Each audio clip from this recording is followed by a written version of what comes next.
aqui que está o diferencial, o nascedouro dessas políticas. Onde primeiro fez isso no mundo, alguém sabe? Tem um debate, na verdade. Né? Mas foi no Brasil. Aonde no Brasil? Ao mesmo tempo, em torno ali de 94, 95, Campinas e Brasília. Programa de renda mínima.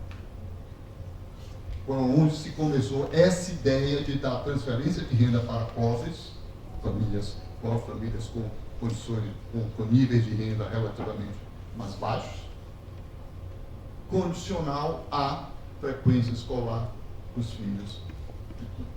Rapidamente isso viram um programa do governo federal, e aí vocês só estão começando mais ou menos, eu acho que ainda não, no ano de vocês nascerem. Estou falando meados dos anos 2000. 2000 não, perdão, dos anos 90. Viram o programa Bolsa Escola, o programa Bolsa Federal, e em 2003 se unifica o programa Bolsa Escola, o Vale Gás, o Vale Alimentação, então programas de transferência em espécie, mais do Bolsa Escola, junta esses três e é criado então o Bolsa Família. Então essa é a história do nascedouro do Bolsa Família. Ok? Estou colocando em perspectiva isso. Qual é, então, a grande esperança desse programa e por que ele ficou tão, digamos assim, conhecido e até hoje persiste? Na época, se imaginava, então, que tinham achado um ovo de Colombo para combater a pobreza. Qual era esse ovo de Colombo? Você, de um lado, transfere renda para as famílias que têm renda insuficiente para condições mínimas, por exemplo, de compra de itens alimentares e algumas coisas mais. Então, você mitiga a insuficiência de renda, ou, como eu digo, você mitiga a pobreza enquanto insuficiência de renda. Então, é um, digamos assim, um alívio, pequeno alívio no curto prazo. E você, ao mesmo tempo, cria incentivos para a acumulação de capital humano das futuras gerações, sob a esperança de que, no futuro, essas crianças, quando adultos, tenham acumulado capital humano de tal maneira, de tal quantidade, volume, que não sejam pobres quando adultos. Então, era uma esperança muito grande de ter se descoberto ou criado uma política pública em que se combatia a pobreza do curto e do longo prazo. Essa ideia, então, foi tão, digamos, entusiasticamente aceita por vários governos de direita e de esquerda no mundo inteiro, né, por organismos internacionais, etc., né, que foi adotado como, por exemplo, política principal para ser financiada pelo Banco Mundial em vários países. E, de fato, se difundiu esses programas em vários lugares. E hoje você encontra programas de transferências condicionais de renda em vários países. Rapidamente, um outro país aprendeu com o Brasil isso. Esse país se chama México. E o México, na largada, fez uma coisa diferente do que a gente fez. Quando o México resolveu fazer seu primeiro programa, lá em torno de 97, chamado Progresso na época, o México resolveu, de largada, antes de fazer um programa a plena escala no país inteiro, resolveu fazer por fases, em que a primeira fase era um piloto, em que, de alguma maneira, fazia um ensaio, um teste sobre o modelo do programa. Então, ele selecionou as áreas rurais mais pobres, e dentre as áreas rurais mais pobres, os pobres dessas áreas mais pobres. E dentro das áreas mais pobres, selecionou dois conjuntos de áreas em que o primeiro conjunto iniciaria o programa imediatamente e 3 anos depois, esse outro conjunto iniciaria em seguida e ele aleatorizou, sorteou que região começava antes, que região começava depois. Por que fez isso? Para poder comparar uma região com outra e aprender ao longo desse tempo, fazer uma avaliação experimental desse piloto e com esses aprendizados, então, aperfeiçoar o programa e expandir para outras regiões pobres, para a área urbana, etc, etc, etc. Como aqui tem muita coisa para a gente falar sobre isso, eu não vou entrar em cada detalhe. Se vocês quiserem saber, eu explico. Eu falo mais um pouco sobre a experiência do México, porque o que importa aqui para o Bolsa Família. Mas vou dar um exemplo simples de um aprendizado importante desse piloto original do México. Qual é o aprendizado? Teve vários, mas teve um importante.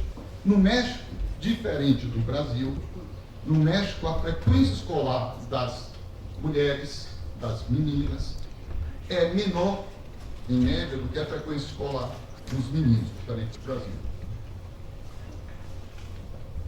Para estimular essa maior frequência das mulheres, portanto, as condicionalidades de frequência à escola, meninos, meninas eram iguais, mas o valor da transferência era diferente para meninos e meninas. Eles fizeram isso depois do piloto. Eles descobriram isso, testaram isso. Além disso, como aqui no Brasil, o abandono escolar é maior depois quando você termina um ciclo escolar. No nosso caso, seria termina o 5º ano, passado tudo que você abandonou, termina o 9º ano, passado o 9º ano. E além disso, também com a idade que a pessoa chega. Uma pessoa com muito atraso escolar, quando chega a 15 anos, tem uma chance de abandonar, 18. Então, nesses momentos cruciais no México, eles também diferenciavam os valores de transferência, as condicionalidades, etc. No nosso caso aqui, não. A gente começou tudo de vez e já expandindo tudo isso. Então, todo o nosso aprendizado, família, que eu vou mostrar aqui para vocês, é um aprendizado de estudos, já o avião andando a pleno vapor. E a gente tentando aprender com isso. Tá certo? Então, eu vou falar aqui de alguns aprendizados. Lembra, o objetivo era reduzir pobreza no curto prazo, reduzir pobreza no longo prazo. Certo? Reduzir pobreza no curto prazo, vou mostrar os estudos que mostram como fica pobreza e desigualdade no Brasil com ou sem Bolsa Família. Tem vários estudos desde o ano 2000 até hoje, vou falar brevemente por isso. Beleza? Pobreza em longo prazo, como fica a acumulação de capital humano dos jovens, das crianças e jovens no longo prazo. Aí vou mostrar alguns resultados que tem sobre isso também. E, obviamente, tem uma série de estudos sobre efeitos, digamos assim, que eu chamo de segunda ordem, que não é o objetivo geral do programa, mas a gente sabe que o Bolsa Escola impacta trabalho infantil, oferta de trabalho dos adultos, tem criminalidade, tem várias outras coisas. Tá? Por fim, vou falar sobre as gerações atuais de estudos sobre não só Bolsa Família, mas sobre os programas de transferências condicionais de renda. Essas gerações de estudo hoje, depois de 20 e poucos anos, ou até em alguns lugares quase 30 anos de programa, onde esses estudos hoje já podem se beneficiar do fato de que esses programas já estão, né, em muitas localidades, ou em muitas gerações já afetadas por esse programa, depois de 20 anos. Então já se pode começar a observar os impactos desse programa nas pessoas que hoje são jovens adultos e que, quando crianças, foram beneficiadas pelo programa. São os impactos de longo prazo do programa. Agora estão começando a sair esses primeiros estudos, porque imagine, as primeiras crianças beneficiadas desse programa era, no caso do Brasil, de 5. Então agora que está começando a sair esses estudos. Não tem muito ainda, então aqueles que querem estudar a Bolsa Família, está aí um campo aberto para se ter aprendizados sobre isso, né? O que está acontecendo com as gerações que foram beneficiadas nas primeiras levas do Bolsa Família. Beleza? Então, com isso, eu espero terminar a minha apresentação. Então, eu vou ficar pulando aqui. Aqui tem vários slides, mas vamos começar com um pouco a história, então, do programa. Em 2004, qual era o critério de elegibilidade? Era famílias que tinham, em 2004, a renda per capita domiciliar de R$50, são pessoas extremamente pobres, e, famílias extremamente pobres, famílias pobres, R$100. Não falei uma coisa importante desse programa. É um programa com focalização. Todo mundo entende isso? Com focalização em quê? Todo mundo tem direito ao Bolsa Família? Ok? Tá bom? Na pobreza. Qual é o critério de pobreza? Renda per capita familiar. Então, o critério em 2004 de largada era até R$100 para as famílias pobres. R$100 per capita familiar. Bem baixinho. Muito baixinho. Esse era o critério. Então, era um programa de transferências condicionais de renda focalizado, em que você focaliza nas famílias pobres. Tem um debate grande sobre isso, se devemos fazer políticas universais ou focalizadas. Ok? Eu não vou entrar nos detalhes agora desse debate, podemos discutir depois. Tá? Então, é um programa focalizado. Tem vantagens e desvantagens de fazer programas focalizados. Pois bem, aqui você está vendo aqui até 2012, eu vou atualizar o critério de elegibilidade. Beleza? No início, como era o programa, você dava para as famílias extremamente pobres, você dava um valor básico de R$50 por mês, e por crianças, né, de 0 a 14 anos de idade, você dava R$15 adicionais. Para as famílias, isso aqui para as extremamente pobres. Para as famílias pobres, R$15 por criança de 0 a 14. Não tinha o básico, mas tinha o extremamente pobre. Isso foi mudando ao longo do tempo. Tá? Algumas mudanças chamam a atenção aqui. A mudança em 2008, em que você adiciona 15 anos de idade e adiciona 16 e 17 anos de idade com benefício variável para o jovem. Uma diferença aqui, que esses benefícios básico e variável vão para as famílias, para as mães, as mulheres, e esse 30 vai para os próprios jovens. Tudo bem? O dinheiro vai para a mãe. Alguma razão de ir para a mãe, não para o pai, ou vai para a pessoa responsável, mulher da família? Por quê? Essa é uma das inovações também desses programas. Alguma ideia? Hoje já vai isso há 20 anos, todo mundo já naturalizou isso, mas foi uma inovação da época.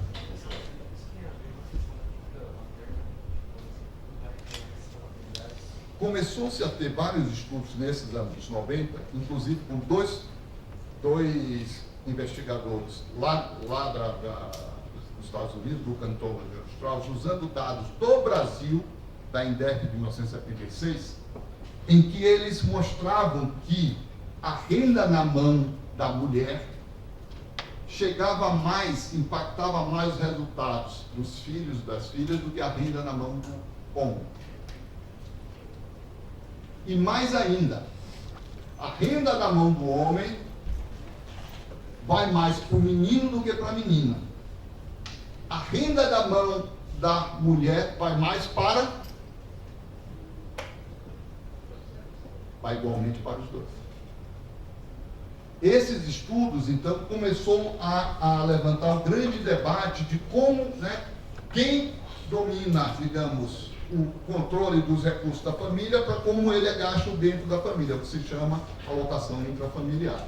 Então se começou a acumular grandemente evidências de que se eu quero impactar mais as crianças da família através de renda, a chance maior de impactar é dar para a mãe ou a cuidadora responsável do que para o Estado. É por isso que, com base nessa literatura, se apoiou isso.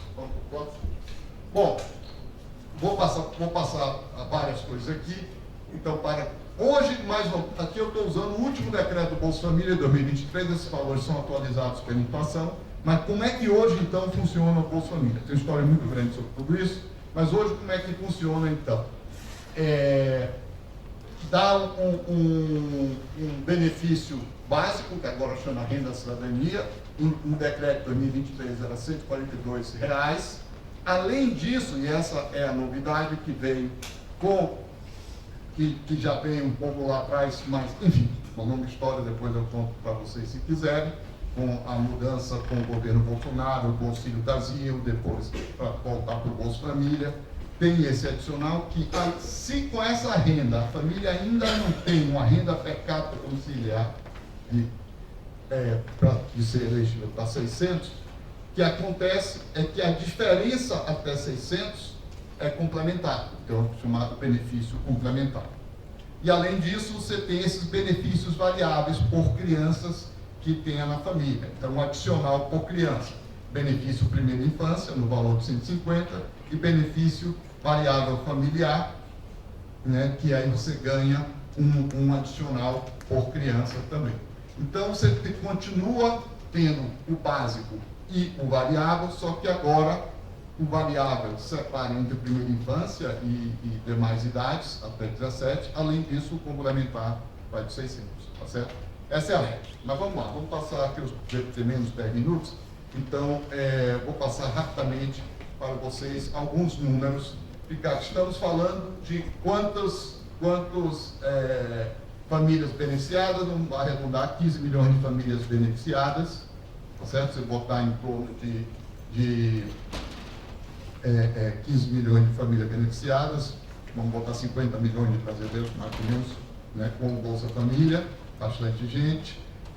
Esse valor antes da pandemia era 30 bilhões, depois da pandemia, com esse aumento dos 600, etc, etc, até então, até a pandemia, perdão, era 0,5% do PIB que a gente gastava com isso, hoje a gente gasta 1,5% do PIB com o Bolsa Família.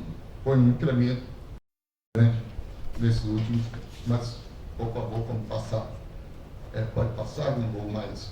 Alguns resultados importantes aqui, então, está a cobertura. Pode passar, vou passar aqui. Focalização é razoavelmente mais focalizado entre os mais pobres. Eu quero chegar e tem uma. Isso. Então. Não, pode passar um pouco mais. Então a gente tem aqui uma maior distribuição de renda e a proporção dos beneficiários por decil de renda. Então, você vê que entre os 10% mais pobres da população brasileira, 70% recebem o Bolsa Família, então há de fato uma focalização maior dos pobres. Pula. Vou esquecer focalização, pode pular. Quero chegar em desigualdade. Pode pular. Pronto. Isso. Não é esse. Então aqui tem alguns, eu peguei o estudo mais recente do pessoal do IBEA sobre impacto na pobreza, né, do Bolsa Família. Então, o que se estima é que, sem o Bolsa Família, a pobreza seria, em 2017, tá certo? Aqui é um indicador de pobreza, aqui, enfim, tem que ter um indicador deles. Veja aqui o termo de evolução, de diferença, tá certo? Que é o indicador de ato da pobreza sobre incidência da pobreza, detalhes que não temos tempo para falar agora. Mas, basicamente, a pobreza seria muito maior sem o Bolsa Família do que com o Bolsa Família, e aqui eles usando diferentes indicadores para isso, tá? Vamos passar o seguinte. Desigualdade também tem os impactos, vários estudos usando diferentes fontes de dados, e aqui coloquei vários autores, tem muitos estudos sobre isso, em que mostra que a desigualdade de renda é menor com Bolsa Família do que seria a desigualdade sem Bolsa Família. Beleza? Então, esse tem várias tecnicalidades que eu não quero entrar. Muito bem. Então, esses são os resultados de mitigação no curto prazo. De fato, reduz desigualdade, de fato, reduz pobreza, podemos discutir se a magnitude justifica o custo. Tá certo? Naquela época, 0,5% do PIB para ser redução de pobreza, redução de desigualdade. Acumulação de capital humano.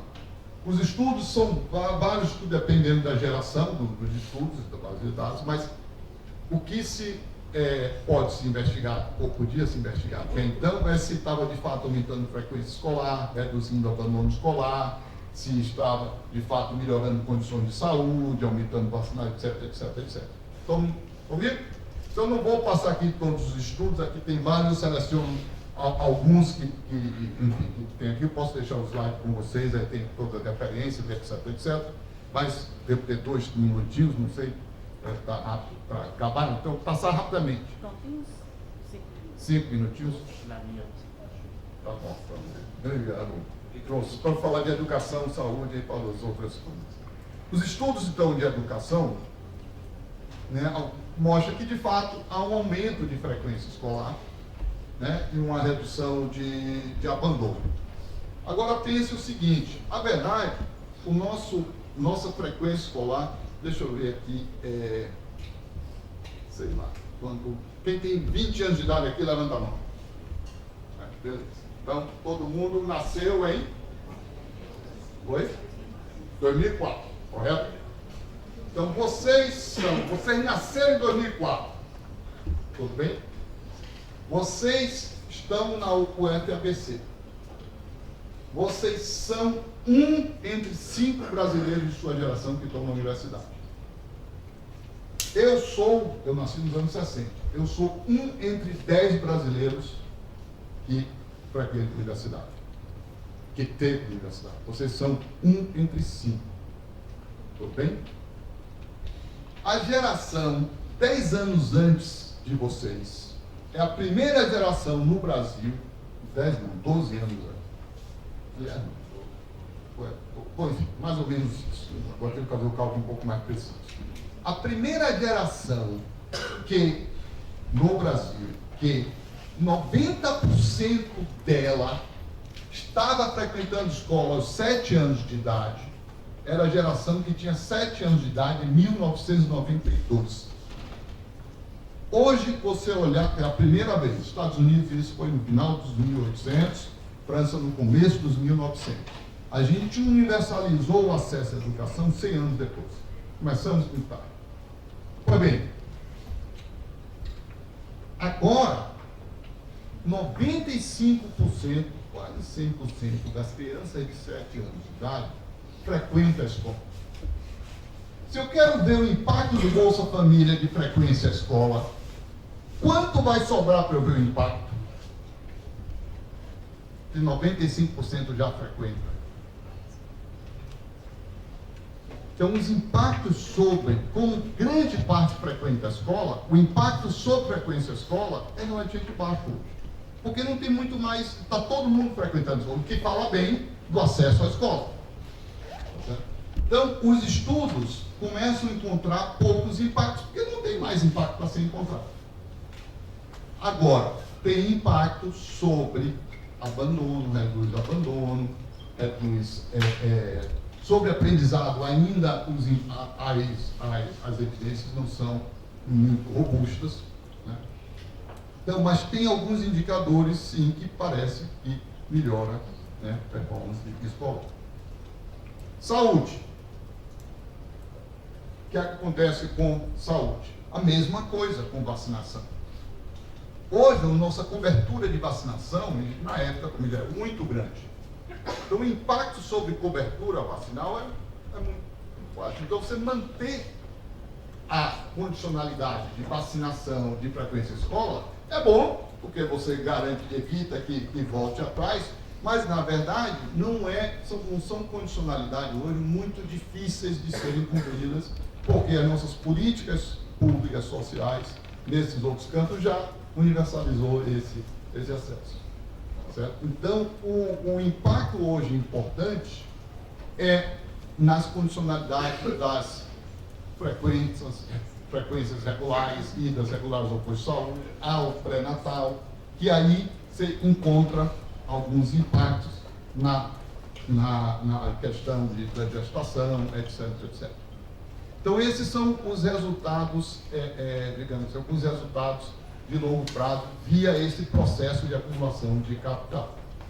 Tem uma série de outros estudos, que agora eu não vou elencar todos, mas que tenta ver impactos sobre outras dimensões que não necessariamente objetivos gerais ou específicos do Bolsa Família, mas que a gente sabe que gera incentivo nas famílias, nos mercados locais, nas localidades, que podem ter impactos, digamos assim, não esperados, alguns bons, alguns não tão bons, etc.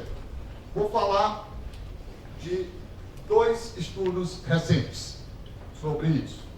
Um, impacto sobre trabalho dos adultos.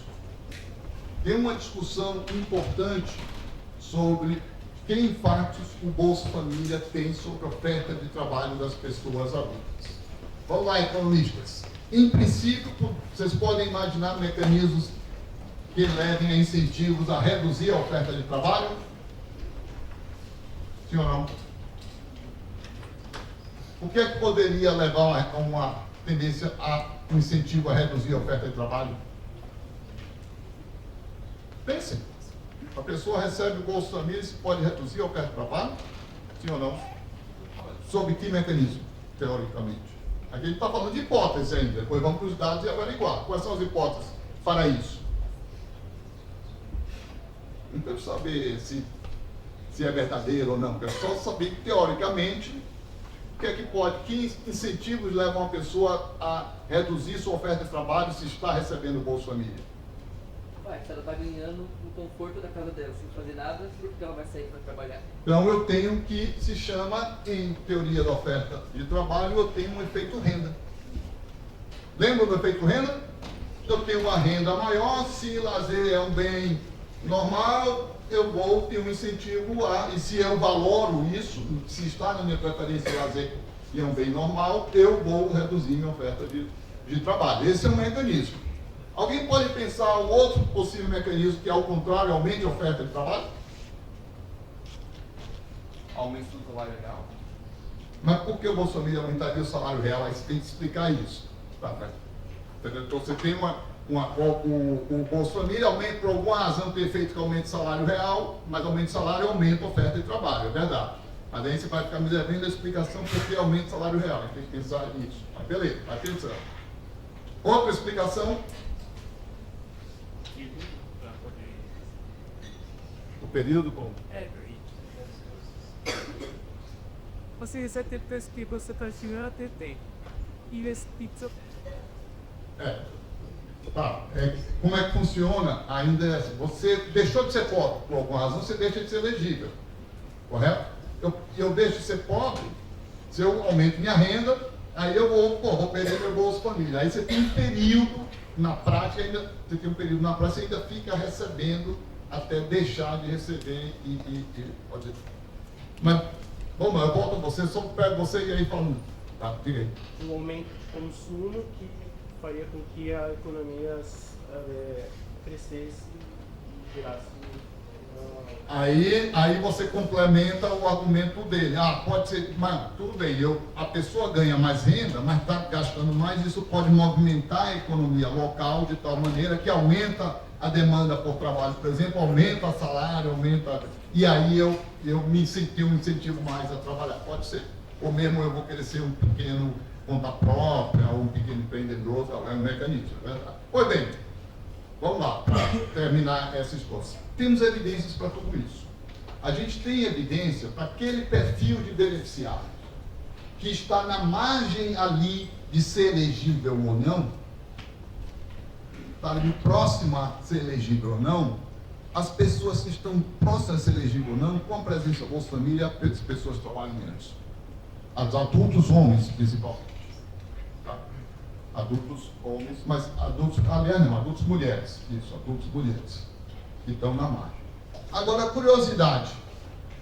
Mães com criança em idade escolar aumentam ou diminuem a oferta de trabalho? Principalmente com crianças em idade de 4, 5 anos de idade. Aumenta ou diminui?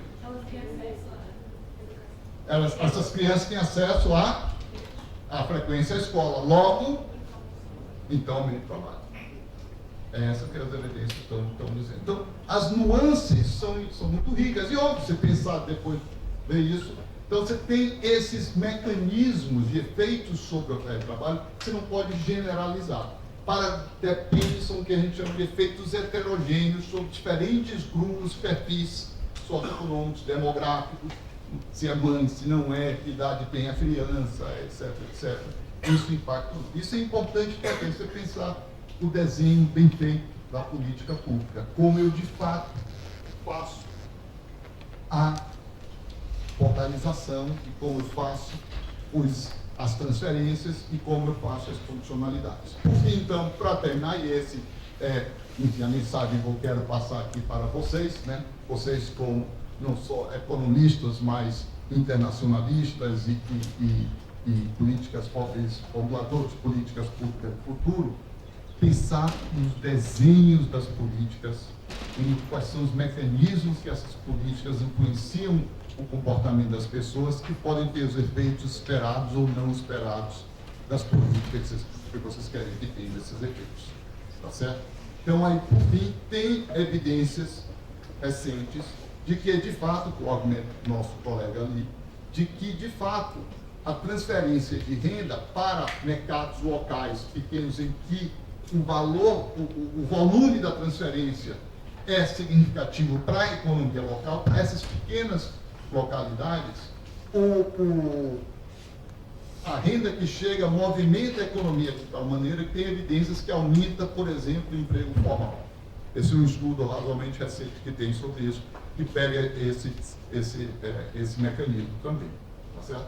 Então, eu vou ficar por aqui, apenas essa rápida digressão todas com esses estudos todos, apenas para dizer para vocês que fazer política pública é um processo de tentativa e erro e um processo de aprendizado, em que o uso das evidências, com o uso de raciocínios e modelos mentais analíticos que vocês aprendem aqui, são excelentes instrumentos para ir aperfeiçoando e desenhando, colocando em prática políticas públicas que alcancem o objetivo de todos nós, de melhorar o bem-estar da população. Temos um exemplo aqui de um aprendizado longo de 20 anos do Bolsa Família, e que agora a questão é, com esses aprendizados, que precisa aprender mais, e com esse aprendizado, o que é que a gente pode fazer para melhorar as políticas de combate à pobreza daqui para frente. Mas eu falo aqui com uma outra visita, a gente vem discutir esse tópico. Agradeço a atenção.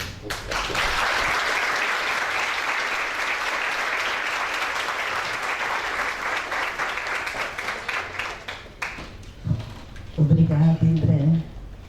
Muito obrigada. Acho que foi de muito aprendizado.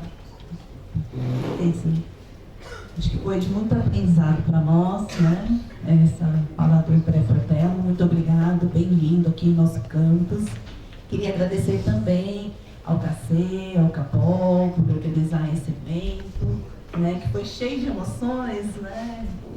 Eu não sei se vocês sabem, mas hoje, às 9 horas da manhã, tem um lançamento, né, de uma mudança no Bolsa Família, e por isso também a secretária não pôde estar aqui, porque ela provavelmente vai estar lá nessa mudança, foi anunciado ontem. E aí a gente teve, né, todos esses ajustes.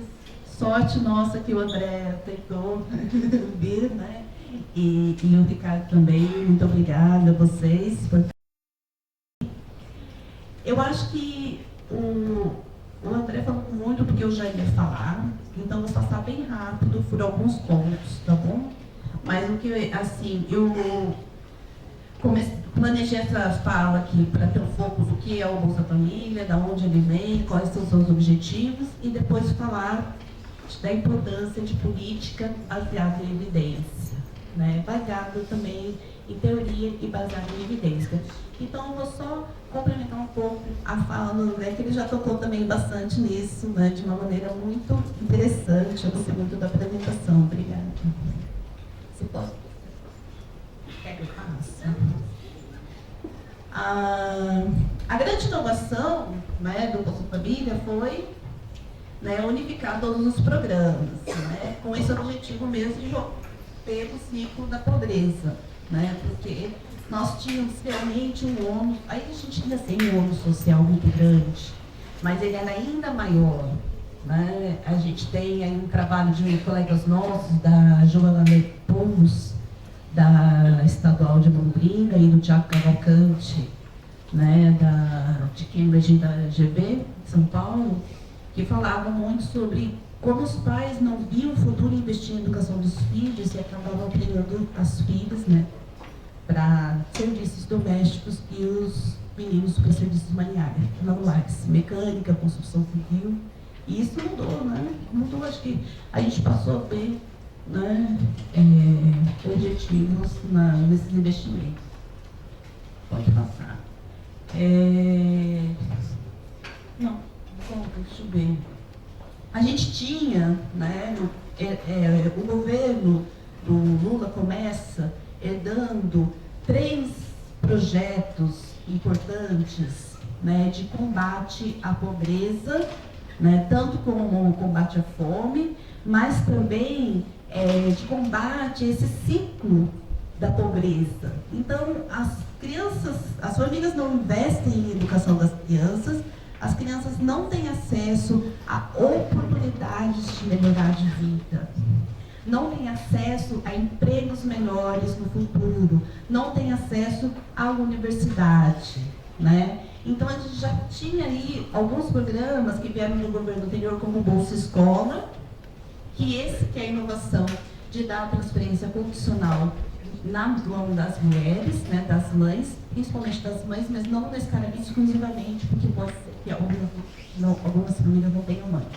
Mas nós tínhamos também o programa de erradicação do trabalho infantil, né, que trabalho infantil era ainda um grande problema, né, a gente via muitas crianças que vinham muito cedo de outros centros, de lugares mais pobres para grandes centros urbanos, trabalhar com domésticas, né? Então elas perdiam a infância. A gente tinha também aquelas crianças que trabalhavam em mineração, em carvão, todas em condições muito ruins, né? Mas quando você também tem a criança trabalhando, ela deixa de estar na sala de aula, ela perde a oportunidade de ter um futuro melhor, de ter um trabalho melhor, né? Mas não é só isso, ela perde anos de vida. Tá? A gente tem pesquisa também, né, nessa área. Não, está funcionando. Pesquisa também nessa área, feita por alguns colegas, que mostram, né, quanto mais cedo a criança começa a trabalhar, pior a condição de saúde, pior também, né, a expectativa de vida. Tá? E a gente tinha alguns outros programas como Auxílio Gás e depois Luz para Todos. E a grande inovação foi unificar todos esses programas. Tá? A gente tem a retomada, né, do programa em 2023, que é o novo Bolsa Família, que teve, pode passar, algumas novas condicionalidades. Acho que o André cobriu muito bem a maior parte dela, né? Tem o benefício. Acho que o foco maior é a primeira infância, tá? O foco maior, não, desculpa. A inovação aqui é em primeira infância, as outras coisas a gente já tinha. E também é consequência dessas novas, né, pesquisas feitas, e vem falando muito também do investimento na primeira infância, porque a gente tinha muito foco, né? O país vai crescendo de acordo com as suas capacidades, mas também de acordo com os seus gestores, né? Primeiro a gente universalizou a educação, né? Conseguiu dar acesso a todos, depois a gente pôs programa Bolsa Escola, Bolsa Família, aí a gente começou a olhar para os países ricos, e ver as pesquisas, por exemplo, que o Heckman tem, que são pesquisas já, né, de crianças que já estão muito adultas e performando no mercado de trabalho, sobre o investimento na primeira infância, de 0 aos 6 anos, né, tanto em habilidades socioemocionais, como coisa que já está no currículo das escolas públicas do estado de São Paulo, né, como também nos investimentos também em educação dessas crianças, né, em nutrição, a importância da nutrição também, e aí a gente começa o foco também para essa primeira infância. Né? Pode ver, já falou isso. Agora aqui, vamos parar um pouquinho mais. André, você marca para mim uns 15 minutinhos para dar um tempo para o Ricardo também. Eu vou um pouquinho mais rápido, também já falou muita coisa. Mas eu queria ressaltar essa questão de como é importante que a gente tenha políticas públicas baseadas em evidência, baseadas em teoria, né?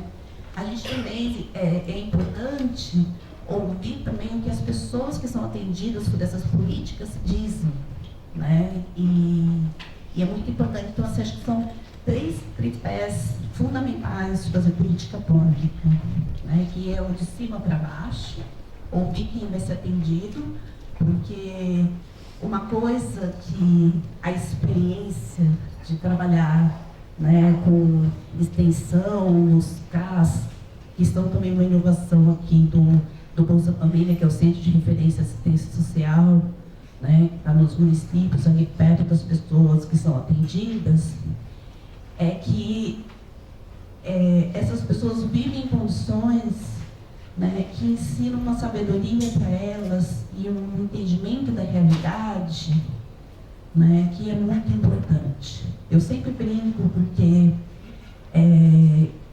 eu falo, essa coisa de irracionalidade, de economia comportamental, é para quem tem renda. Né? A gente pode se dar o luxo de ser irracional. A gente pode se dar o luxo de comprar aquele produto mais caro que fica mais à vista na prateleira ou se descontrolar nas rendas. Mas essas pessoas, qualquer descontrole no orçamento familiar pode significar a perda de um membro da família, porque a renda é muito baixa. Mas a gente tem que entender que esses programas eles atendem pessoas em extrema vulnerabilidade, extrema pobreza. Né? Então é muito importante também ouvir essas pessoas, ter essa importância, mas é também muito importante também preparar o programa com base em teoria e evidências. Né? E eu acho que esse programa Bolsa Família, ele foi muito pesquisado. Eu fiz uma pesquisa rápida na CIA do Brasil, com Bolsa Família no título do artigo, só artigo publicado em periódicos com revisão de pares, tá? Não tem relatório, não tem monografia, não tem dissertação, só artigos publicados com revisão de pares, são 148 artigos, tem bastante políticas públicas, meio ambiente, economia, né? Mas tem uma grande gama de interesses no Bolsa Família. Isso só quem tem Bolsa Família no título, né? Não podendo ter outros artigos que falaram do Bolsa Família, mas não estava no título do artigo. Uma das teorias por trás da elaboração do Bolsa Família, né, como o André já trouxe para a gente, é a alocação intrafamiliar, né, que está dentro de economia da família. E a economia da família, ela nasce, né, de você pensar, assim, em abrir essa caixa preta, que é a família. Tá? E quando você está lá no Friedman, né, na política de renda do Friedman, ele está olhando para essa família como uma unidade de consumo, como um texto de macro. Né? A família é uma unidade de consumo. Ele está entendendo que esses membros dessa família eles são diferentes, eles são heterogêneos. Né? Eles pensam diferentes, eles têm objetivos de vida diferentes, eles apreciam coisas de maneira diferente. Então, a economia da família ela vai abrir essa caixa preta e vai entender, né, tentar entender como é que se dá essa alocação, como é que se dá esse comportamento, né, assim, quem é que ganha, quem é que perde, por que transferir uma renda condicional para a mãe é mais benéfica para as crianças, para os filhos, do que transferir para o pai. Né? Então, isso está aqui dentro da família e tentar entender como é que essa alocação intrafamiliar ela acontece. Tá bom?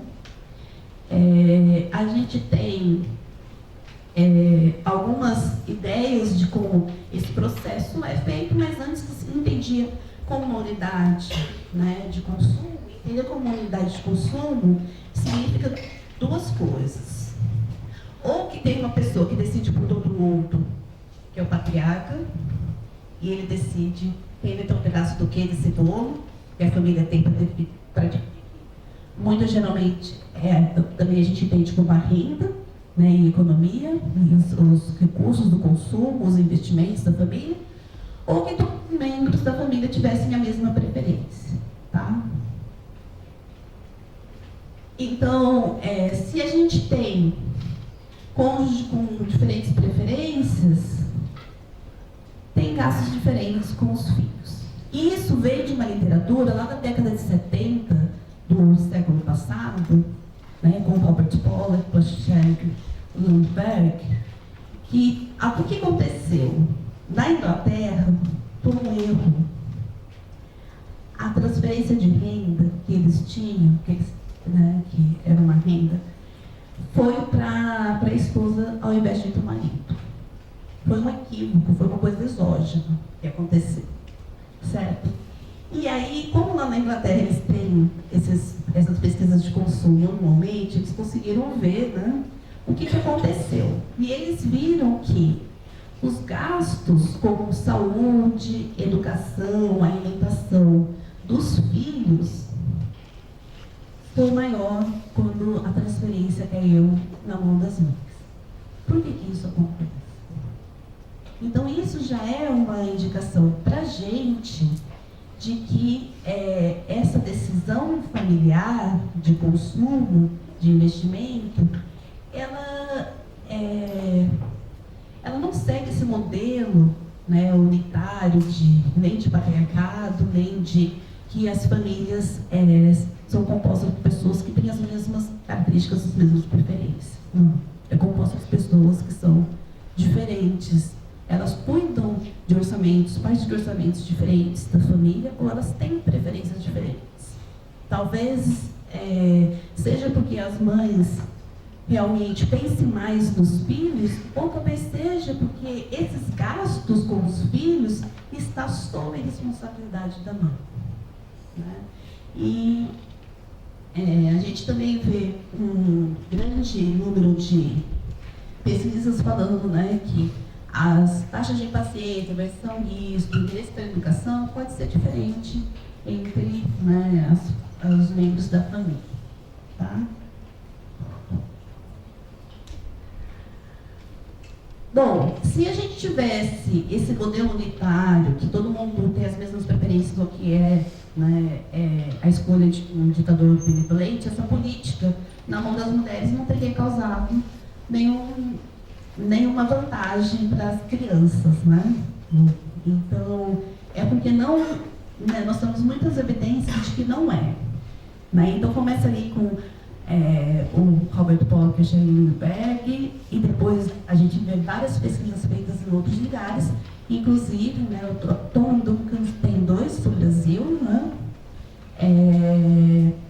Tem também o Udry e a Duflo, também fizeram a Costa do Marfim, né, que até eles falam de uma norma social que é muito importante também para as decisões familiares lá, que nunca vai vender mandioca para comprar tênis de marca, né, porque mandioca é o alimento que dá o sustento da família, né, é o alimento básico para eles, então tem essa questão da alocação familiar também tem que responder a normas sociais.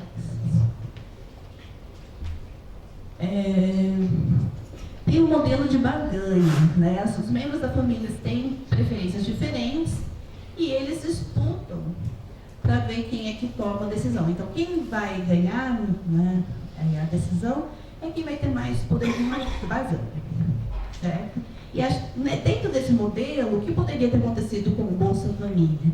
Ele poderia ter mudado o poder de barganha das mulheres, porque ele deu o dinheiro na mão das mulheres. Então, essa hipótese que muitas pesquisas trabalham de empoderamento feminino por causa do Bolsa Família, né? Dando dinheiro na mão das mulheres, passa a empoderar as mulheres, elas passam a investir mais nos seus filhos, né? Mas elas também começam a ter mais voz dentro da família. Certo?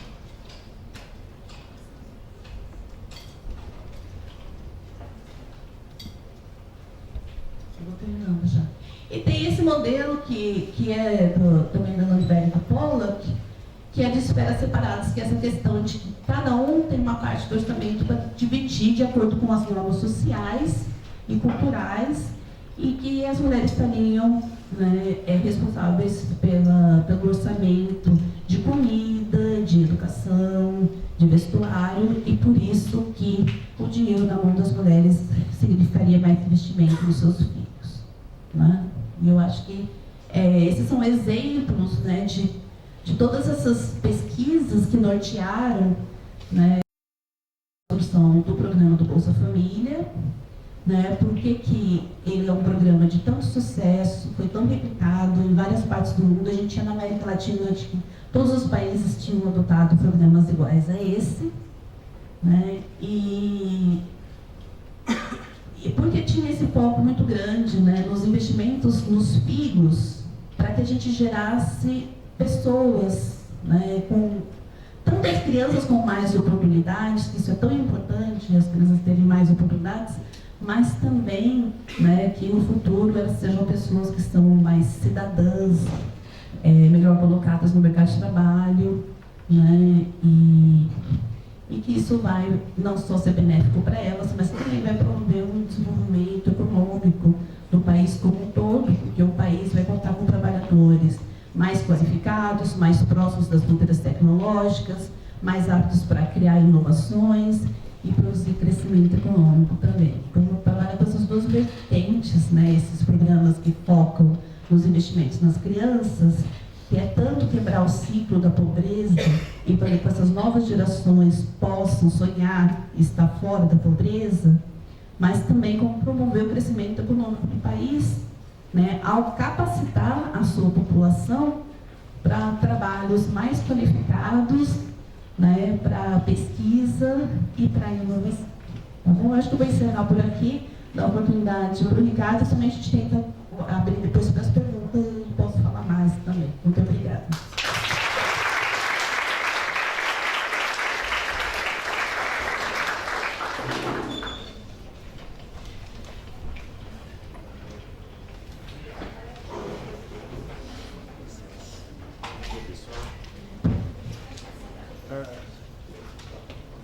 Bom dia. Bom, primeiro eu quero agradecer o convite do CACE, do CAPOL. Chegou de última hora, né? Ontem às 5 horas da tarde do CACE. Como é um tema que me interessa muito, eu acho uma oportunidade importante, vocês claro, é um programa de muito sucesso. Eu topei em falar de última hora para vocês. E também porque eu tenho um projeto de pesquisa que traz justamente uma avaliação dos efeitos de segunda ordem do programa Bolsa Família. Vou chamar de efeitos de comportamento. O professor André já falou um pouco sobre isso. O que são efeitos de segunda ordem? São efeitos que o programa tem, mas que não estão ligados aos objetivos primários do programa, de redução da pobreza no curto prazo e no longo prazo. Tá? Então, eu vou apresentar para vocês muito rapidamente. Vou falar um pouco sobre a ideia geral do projeto de pesquisa, vou falar mais depois sobre a estratégia de identificação, como que a gente faz encontrar. O grande desafio aqui é encontrar o efeito causal do programa e não encontrar mera correlação entre as duas coisas. E, infelizmente, esse projeto é um projeto ainda em andamento, está começando a fazer, então não deu resultados concretos ainda para mostrar para vocês. Esse projeto, eu estou tocando o projeto e a Maria Clara, que está aqui também, que é aluna do programa, ela tem uma boa iniciação científica e está me ajudando nesse projeto. Então, feliz com o projeto. Tá? Bom, qual que é a ideia do projeto mais geral? Eu estou interessado em saber, os efeitos que o programa Bolsa Família tem na redução dos conflitos agrários no Brasil.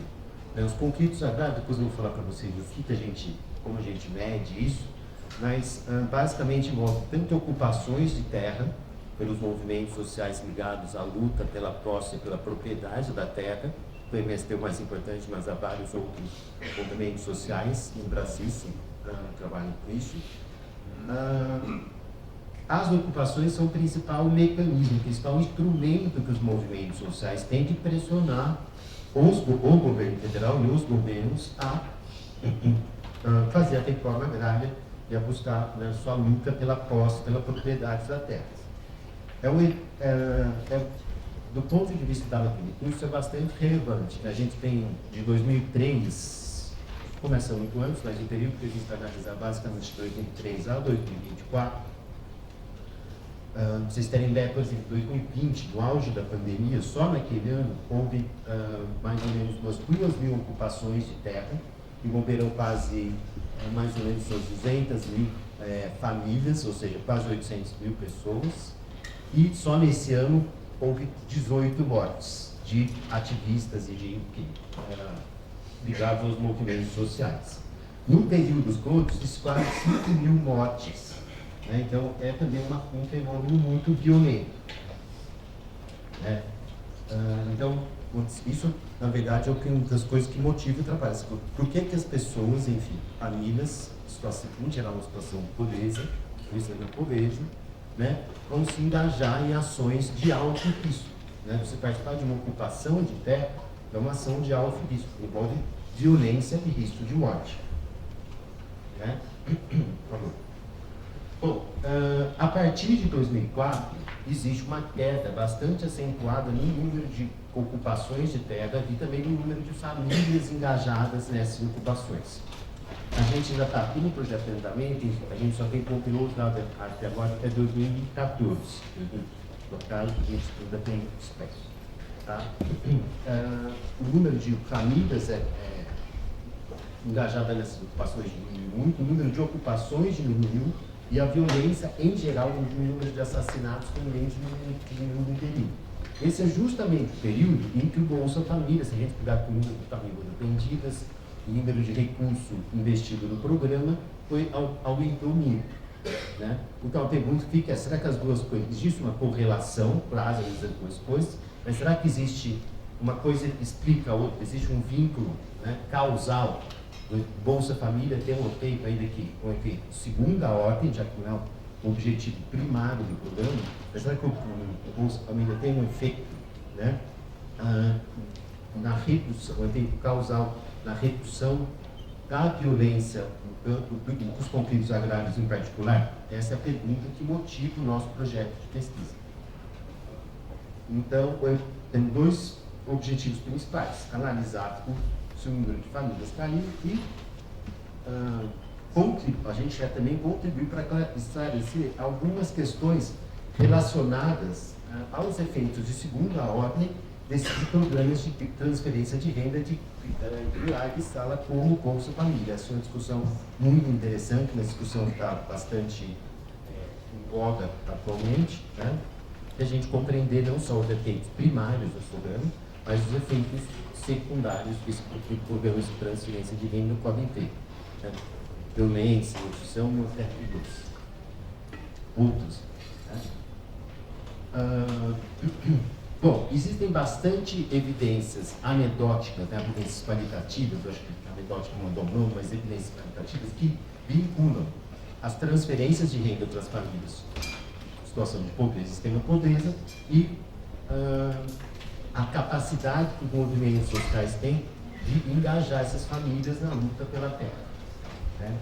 Então, o objetivo aqui é a gente tentar quantificar, né, dar uma magnitude para esse efeito. Tá? Eu vou ser bem rápido aqui, vou deixar para a gente ter tempo para a gente discutir um pouco o que o professor André Portela disse, Então, existem dois argumentos básicos na literatura que explicam por que as famílias se engajam em ações de alto risco. A primeira é o argumento que as famílias fazem isso, né, se engajam em ocupações para superar situações de pobreza e de extrema pobreza, na sua condição material de vida, né? Ou seja, quando elas vejam que se engajar numa ação de alto risco pode fazer uma melhora das condições de vida dela, ter acesso à terra, ter acesso à agricultura de subsistência, etc., ela se vê disposta, né, a se engajar numa ação dessa que, como eu falei, uma ação que envolve violência, risco de morte, etc. Um outro argumento importante que vem das sociologias é o argumento que usa análise de redes. Né? Ele vê como, por exemplo, pessoas ou famílias que têm conhecidos ou outros membros da família que já participaram de ocupações de terra se mostram mais propensas a também participar. A gente vai testar o primeiro argumento do nosso trabalho, depois nessa parte aqui, tá? Bom, a gente montou um banco de dados bem grande e para a gente entender, a nossa principal variável dependente, ou seja, aquele fenômeno que a gente quer explicar no soberania da resposta, são os conflitos agrários. Mas como que a gente mediu conflitos agrários? A gente tem um número total de ocupações terra por ano por município. Então, a gente tem um painel de dados grande que vai de 2003, 2004 até 2024, né? Ano, município. E a gente tem o número de ocupações de terra. O número de ocupações de terra, como vocês podem imaginar, é bem disperso, os dados estão bem dispersos no Brasil. A gente tem o número de famílias mobilizadas em cada uma das ocupações, o número de ativistas assassinados nas operações e os acampamentos, enfim, os acampamentos de terra. A nossa principal variável, que a gente vai explicar, é o gasto per capita do programa Bolsa Família, né, em R$100, ou seja, o valor anual do Bolsa Família destinado por município, dividido pela sua população, dividido por 100, para a gente ter enfim, a gente está interessado no efeito marginal, né, de cada real dos municípios. Se a gente pegasse, por exemplo, pode passar. Se eu pegasse, por exemplo,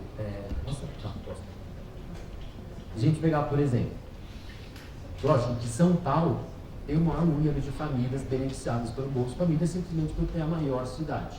Consequentemente, também vai receber o maior volume de recursos. Mas a gente está interessado no efeito marginal. Então, por exemplo, se a gente pegar o Único de Maranhão, o valor per capita do Bolsa Família nesse município é muito maior do que o comum o valor per capita em São Paulo.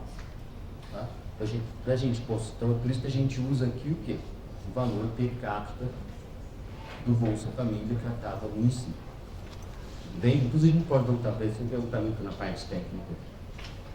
A gente tem um banco de dados bem grande com um monte de dados sobre tarefas de controle, como desigualdade no Gini da terra, o Gini do município, o índice de desenvolvimento no município, o número de ocupações que ocorreram naquele município, dos municípios em torno, que isso tem um efeito também de dispersão, de transbordamento geográfico.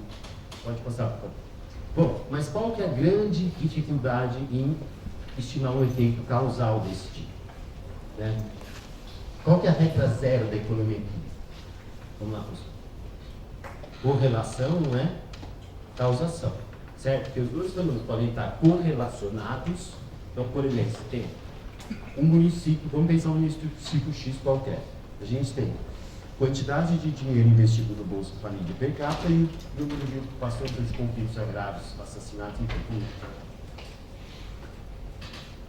Pobreza, por exemplo, como renda per capita, é uma variável contida que pode estar afetando as duas coisas. O município mais pobre vai receber mais dinheiro no Bolsa Família e também pode ter mais famílias engajadas, né, com ocupações de terra.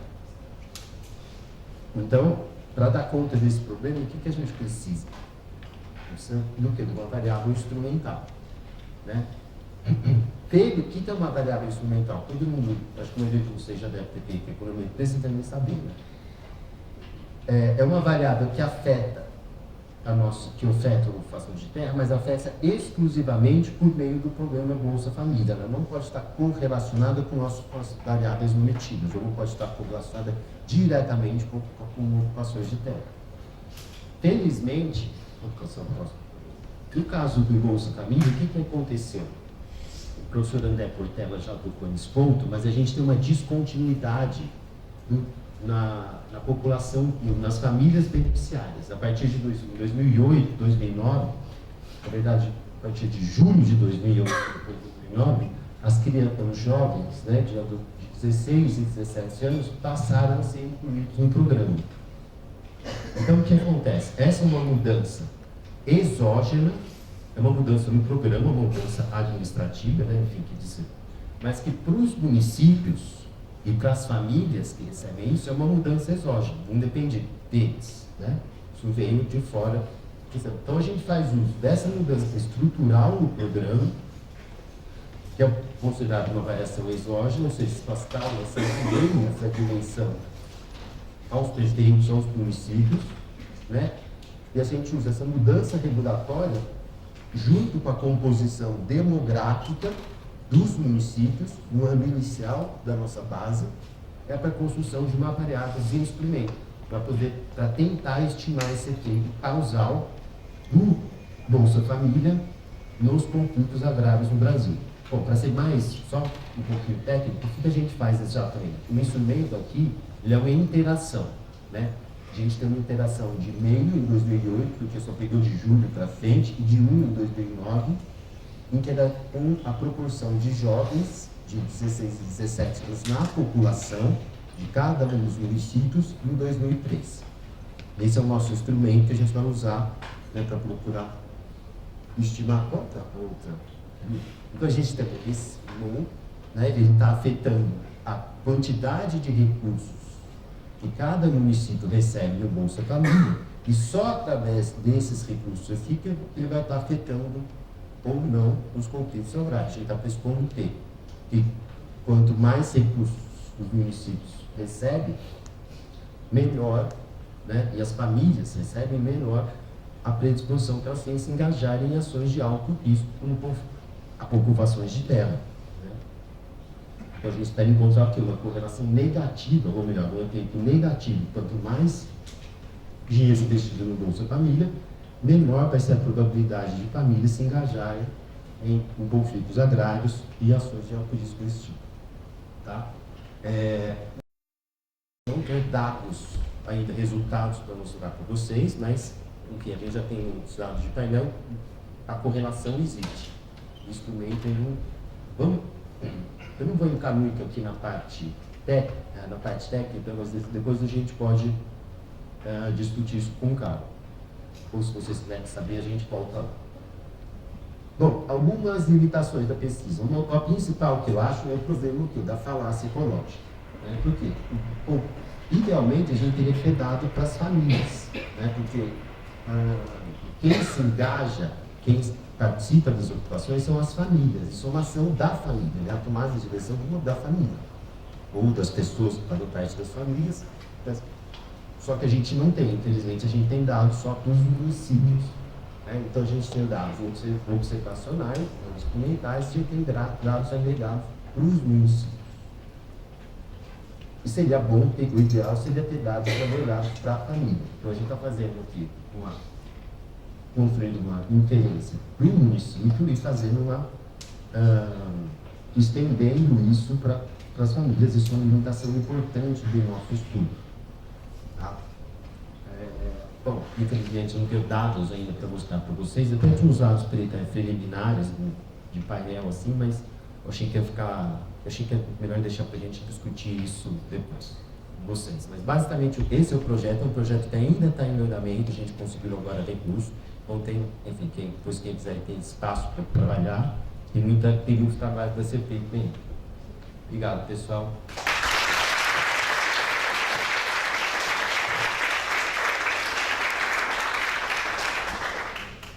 Sobrou. Eita, beleza. Agora sim. Bem, sobraram 20 minutinhos para a gente fazer perguntas, então a gente vai fazer por rodadas. Então, 2 ou 3 perguntas, se alguém tiver. E aí, tem uma. Mais alguém? Ali tem.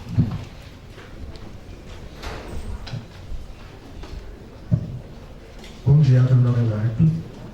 A minha pergunta é mais voltada ao último tema, referente à pesquisa sobre o impacto da Bolsa Família em conflito no campo. Como eu também estou pesquisando algo relacionado à desigualdade social e movimentos sociais, me interessou muito esse estudo, mas eu fiquei com uma dúvida referente a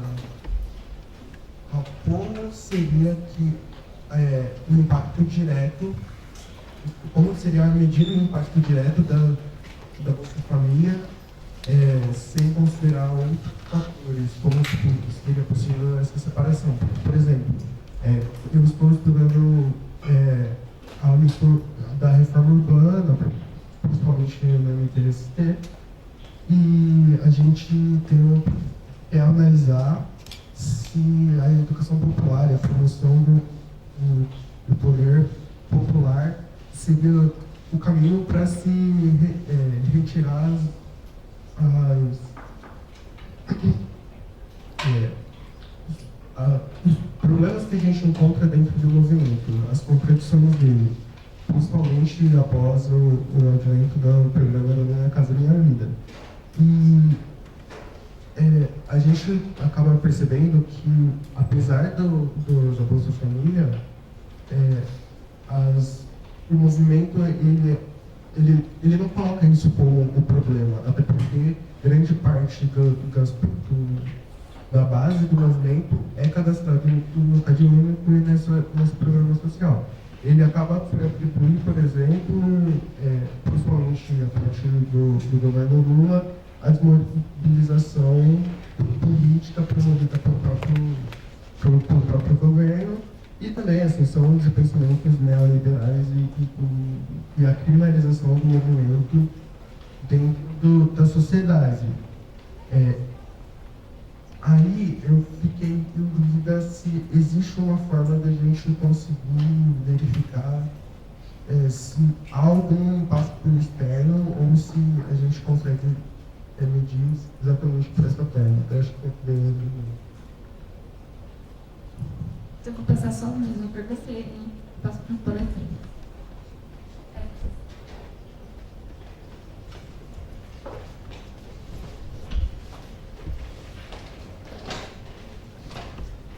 Oi, bom dia. Meu nome é Letícia. Eu queria fazer uma pergunta para o professor André.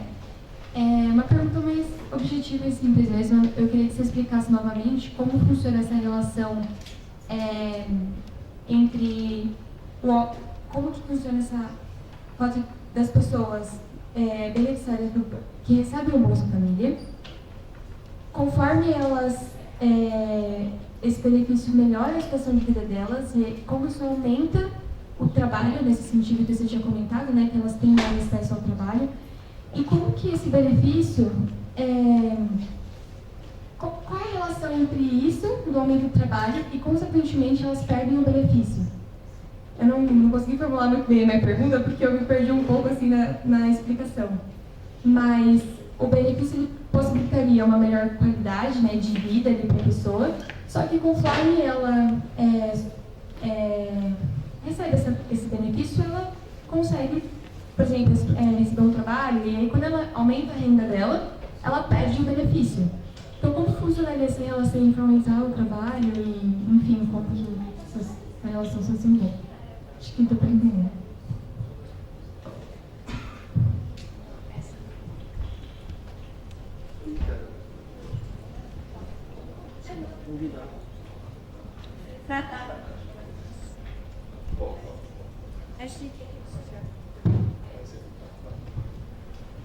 Então, obrigado pela pergunta.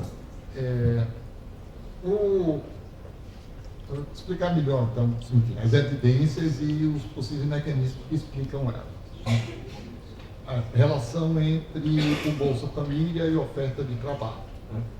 Primeiro, tem a evidência de que em localidades em que o Bolsa Família chega a ter bastante volume, parecido com o estudo do professor Ricardo, em locais cheios de Bolsa Família, e acontece com a proporção de pessoas se trabalhando com carteira que tenha contrato de trabalho com carteira de trabalho. Tá? Então, a evidência é de que nessas localidades onde se chega a um aumento do Bolsa Família, um aumento dos órgãos do Bolsa Família, tem mais pessoas, proporcionalmente mais pessoas trabalhando com carteira de trabalho. Essa é a evidência. E aí, o que explica essa evidência é algumas outras evidências associadas a ela que dá para os autores a seguinte narrativa. Eles constroem a seguinte narrativa, que você pode querer entender, né? Qual é o raciocínio que eles botaram. Aqui a linha de raciocínio que eles sugeriram é a seguinte: ao chegar o Bolsa Família nessa localidade, ao ter um aumento do Bolsa Família nessa localidade, há um aumento na atividade econômica local, principalmente em atividades de serviços, de pequenos negócios. Então, isso provocou um aumento de necessidade dessas atividades, dessas pequenas empresas, desses pequenos negócios, em contratar mais pessoas. Então, isso fez com que aumentasse a demanda por trabalho e, portanto, para a automatização, você vê uma proporção maior, então, de trabalho formal aí. Agora, Nesse estudo, não se sabe dizer se é a pessoa que é recipiente do Bolsa Família ou não, né? Que é a sua segunda pergunta. Se uma pessoa que recebe o Bolsa Família ou vive numa família que é recipiente do Bolsa Família, ela tem incentivo a trabalhar ou não. Então, eu vou dar dois. Aí a argumentação tem a ver com o desenho do programa, exatamente os incentivos que o desenho do programa faz para diferentes pessoas dentro da família. Então, por um lado, tem a estrutura de desenho em que só recebe a transferência quem for pobre medido por renda per capita domiciliar. E, obviamente, se aumenta a renda do trabalho para o membro da família, a renda per capita aumenta, e aí, portanto, você pode perder a elegibilidade. E, de fato, tem evidências para pessoas famílias que estão próximas nesse limiar de ser elegível ou não, que, de fato, né, por estar um pouco acima, essas pessoas reduzem a oferta de trabalho para reduzir a renda e ficar elegível. Tá certo? Então, mas esse é o efeito para essas pessoas que estão aí, né, nessa margem. Então, o fato é como isso combina com a primeira evidência. Porque a primeira evidência é a evidência ecológica no geral. Então, pode ter aumentado para outros templos, para outras pessoas, para outras famílias na região. Tá? Mas tem uma outra característica curiosa do incentivo à oferta de trabalho, que é o fato de que você recebe a transferência e você tem criança, ela é obrigada a frequentar a escola. Tem um outro aspecto que eu não falei aqui, tem outros programas sociais que acabam também priorizando recipientes do Bolsa Família, beneficiários do Bolsa Família. Então, portanto, creche, acesso à creche, às vezes, em algumas localidades dão privilégio a quem é recipiente do Bolsa Família, ou gostaria de outras coisas, ou mesmo habitação integral. Então, ao ter isso, essas pessoas beneficiárias, os adultos beneficiários, por exemplo, eram responsáveis a cuidar dessas crianças, ficam com tempo livre para não precisar mais cuidar, principalmente as mulheres. E aí não tem um incentivo a trabalhar, porque agora tem onde, né, deixar as crianças. Então, tem também, curiosamente, evidência nos estudos, um estudo em particular que mostra isso, que para aquelas famílias que têm mulheres que cuidam de crianças, idade escolar, e as crianças passam a frequentar as suas escolas, essas pessoas passam a frequentar o trabalho. Então, você tem esses diferentes mecanismos para esses diferentes perfis. Não sei se esclareci mais. Não, está perfeito, aí esclareceu. Esse, nossa dúvida? Estou. Está melhor. Não, esse aqui é melhor, está Bom, se eu entendi direito a sua pergunta, eu acho que você está interessado no mecanismo, né, que explica, enfim, por que uma família beneficiária deixaria de participar, de se engajar numa... Eu acho que é basicamente... Bom, a gente tem que primeiro foi provar que existe, eu tenho que causar o primeiro, para depois, né, ir atrás do mecanismo. Mas eu acho que o que a gente tem, a hipótese que a gente tem, basicamente, o take e renda. Né, se aumenta a renda da família, se aumenta, portanto, se diminui a predisposição que essa família teria para se engajar numa ação de alto risco que envolve violência, risco de morte, etc, para apanhar, brigar com, né, já vem fazendo, porque você está dando uma renda para ela, e ela, desculpa, então vamos para um passo atrás, ela se engaja em uma ação de alto risco. Por quê? Porque ela quer sair de uma situação de pobreza. Ela vê na usurpação de terra uma chance de ter acesso a posse, a propriedade da terra, aumentar, né, que tem agricultura de subsistência, ou mesmo agricultura de um assentamento, a posse se tornar propriedade da terra, ainda que no Brasil as famílias são tituladas, né, a terra tem posse coletiva nos assentamentos, a grande maioria dos assentamentos do Brasil, alguns tantos têm titulação só para a família, mas basicamente é uma questão de renda. Você aumenta a renda per capita da família, você diminui né, por disposição que essa família tem de se engajar numa ação de alto risco, que envolve violência e risco de morte. Eu tentei ficar, por exemplo, principalmente porque você tem as funcionalidades ligadas à transferência da renda, né? Obrigatoriedade das crianças, os jovens e crianças em idade escolar frequentar a escola, mães têm que ter refeição escolar, vacinação em dia, etc, etc. Então, essas famílias estavam se fixando em áreas limítrofes, né, entre o rural e o urbano. Isso é uma coisa importante, que eu não cheguei a mencionar, mas no trabalho a gente está interessado também em testar efeitos heterogêneos, né, porque provavelmente municípios têm maior área rural, maior população morando em área rural, o efeito é provavelmente maior. Isso vai ser visto, a gente vai constar isso comigo.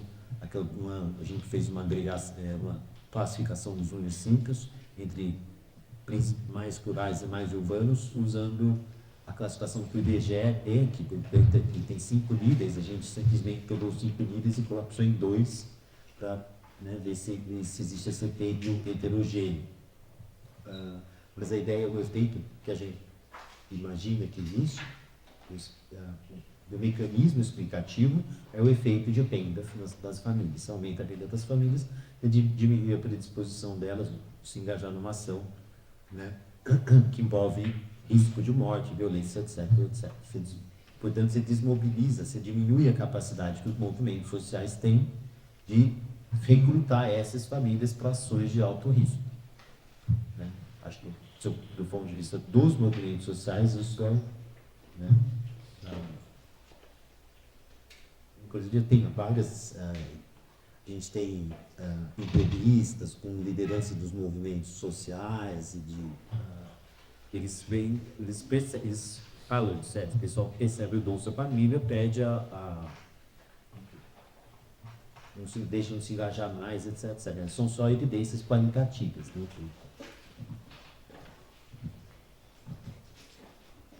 Ou, como os economistas gostam de chamar, evidências anedóticas. Como cientista político, eu acho esse um bom termo. Mais alguma pergunta? Já que a gente está falando da reforma agrária, da questão agrária, amanhã a gente vai ter um evento às 10 com o pessoal do MST, o professor Isaías, que vai ser o mediador da mesa, então fica o convite para todo mundo.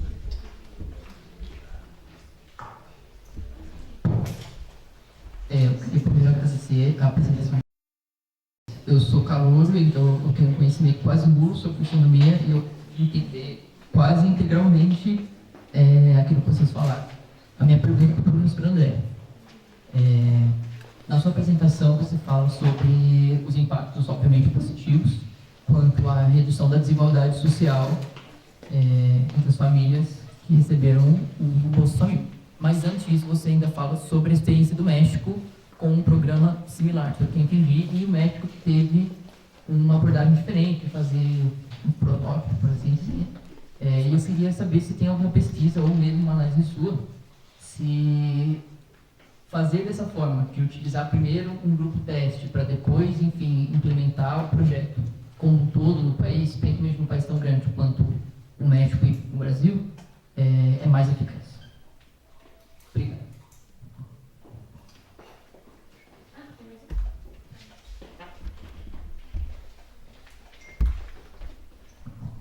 Pergunta você, minha pergunta para a professora Ana. Eu vim no caminho pensando sobre o evento e pensando sobre o tema da semana, e essa questão de ser o tema, eu espero não errar o nome, mas é entre o alvorecer do progresso e a sombra do regresso, e eu acredito que o Bolsa Família passou por essa transformação no governo Bolsonaro, e eu queria saber como você vê a reconstrução do Bolsa Família após ter se transformado no Auxílio Brasil. Obrigado.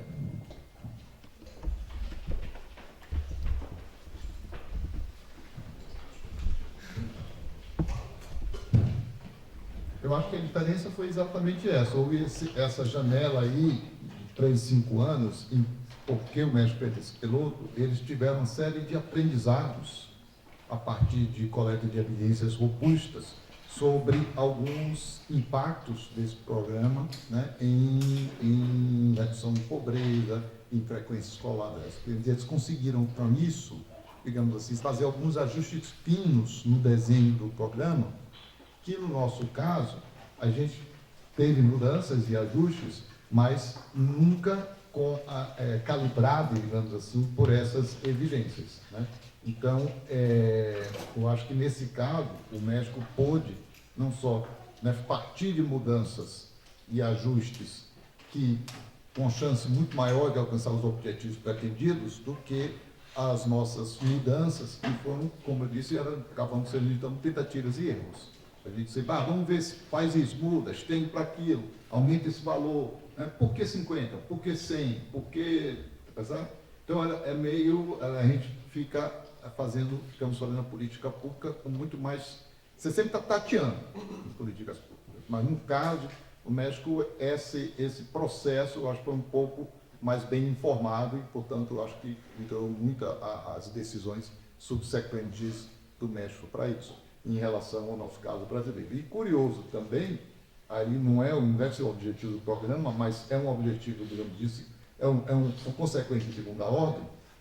Hoje, os estudos sobre conditional cash transfers, né, mais, digamos assim, mais sofisticados, mais robustos, não são os do Bolsa Família, são os do Progressa, exatamente porque, então, esta fase de piloto, com esta base de dados, se tornou acessível a todos os pesquisadores do mundo. Então, é o mais estudado do que o Bolsa Família, por ninguém pareça, é o Progressa, por causa dessa possibilidade de você fazer muito mais, com mais credibilidade, inferências causais, como o que está atrás, do que a gente faz nos nossos estudos.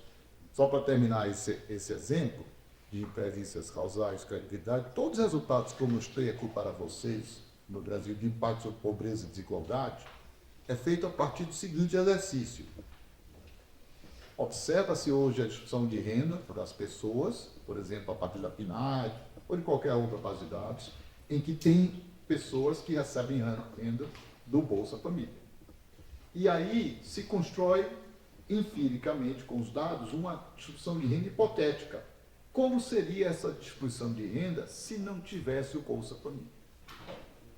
Como é que você constrói isso? Então você precisa de hipóteses. Muitos desses estudos, a hipótese é a renda dessa família, que recebe o Bolsa Família, caso essa família não recebesse o Bolsa Família, seria o valor total da renda menos o valor da transferência. Perceberam? E aí, com base nessa comparação, é que se faz, aumentou, diminuiu, etc. Mas, na verdade, é uma hipótese dizer que a renda contrafactual, a renda que seria da família, se não tivesse o Bolsa Família, seria apenas a subtração da renda total com o Bolsa Família menos a transferência. Pode ser que a família mude série de comportamentos, inclusive de obtenção de renda, né, que aí alteraria isso.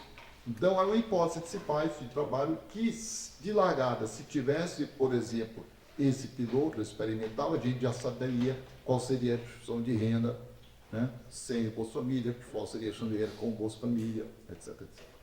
Tá. Obrigado. Obrigada pela pergunta. Esqueci seu nome. Abraão, obrigada pela pergunta. Acho que tem muito que ser dito sobre essa questão. Eu vou focar em um ponto, que é, nesse momento, com, né, assim, a redução do prazo, acho que é uma coisa que foi muita perda, né, porque é um sistema que é muito eficiente, porque a gente não tem muitos recursos para gastar e a gente tem um ônus muito grande para cobrir, né? Então, não usar de maneira eficiente os recursos é um grande erro. Então, abrir mão de um sistema que funciona mesmo, porque a gente tem ali o representante do CRAS muito próximo à população, ele sabe identificar quem realmente precisa, para abrir para um cadastro via celular, que parecia ser maravilhoso, mas esqueceu, e aí que eu falo da importância também de escutar as populações que são atendidas, né? Quando você tem uma pesquisa que foi falar com as mulheres das favelas da cidade de São Paulo, e alguns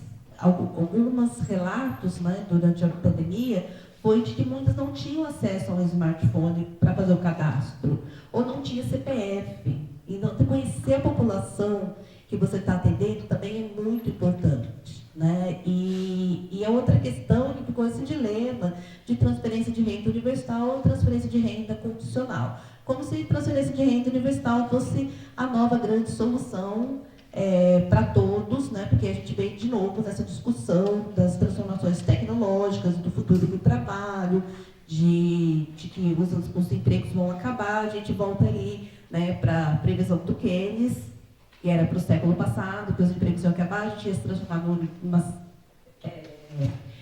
sociedade de lazer, né, e a gente tem ali o surgimento das rendas universais, das defesas pelas rendas universais.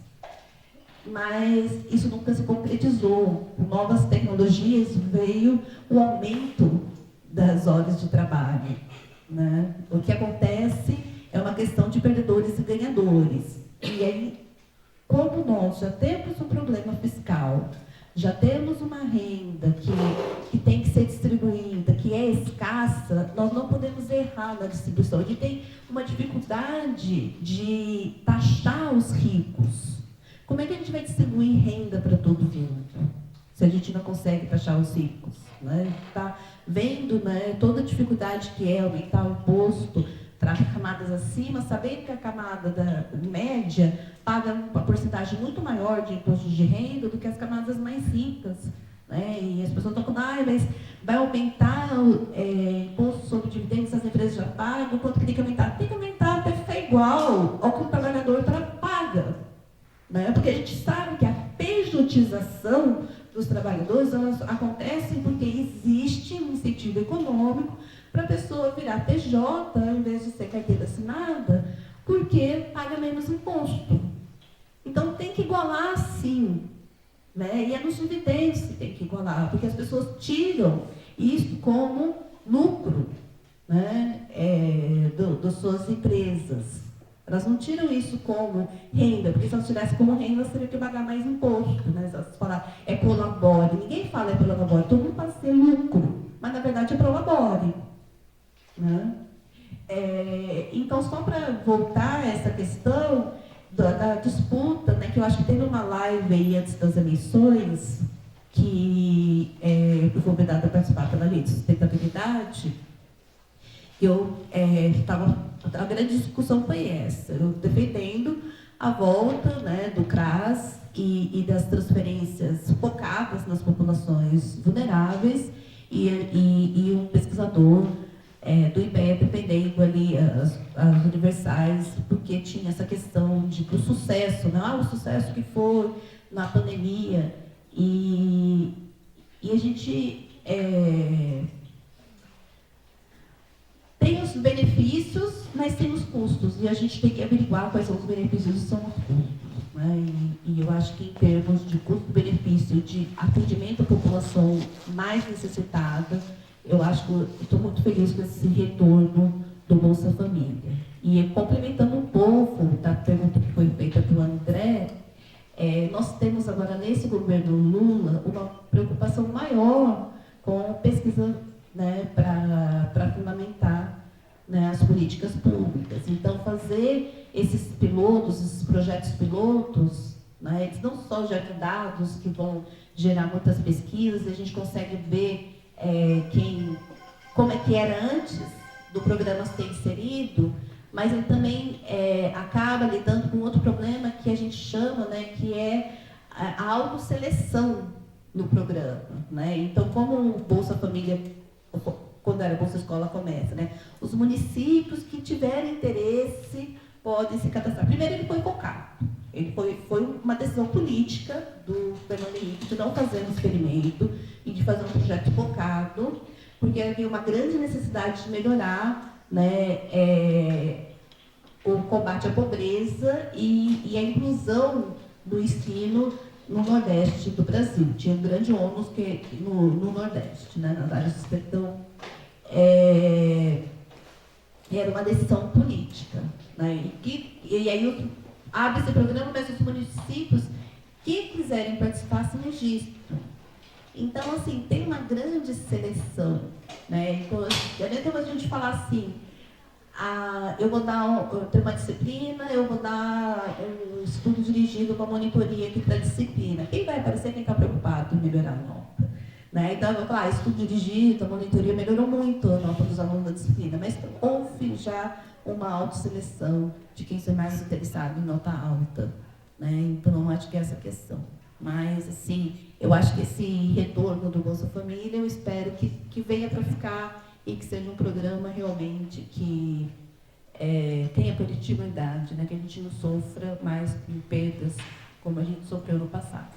E só uma coisa adicional, vou aproveitar que eu estou com o microfone na mão, vou falar uma coisa que eu não falei durante a palestra. Assim, apesar de não ter feito, né, essa pré-avaliação, o governo sempre foi muito aberto para incorporar questões que estão aparecendo até em outras situações ou demandas dos órgãos internacionais para melhorar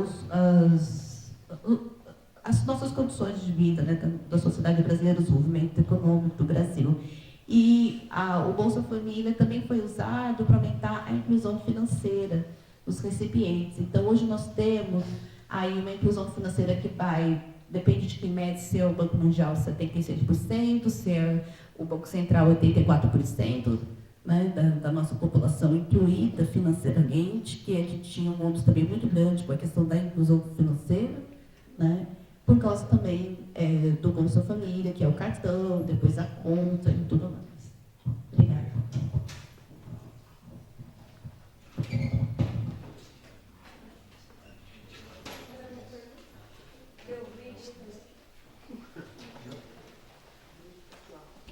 Só para finalizar, então, muito obrigada a todos que vieram. Amanhã e hoje à noite também temos mais evento. Hoje à noite o tema é sobre economia feminista, então convido a todos às 19 horas para comparecer. Amanhã também temos um evento com o professor Isaías sobre reforma agrária no Brasil. E agradeço a todos pela presença. Muito obrigada.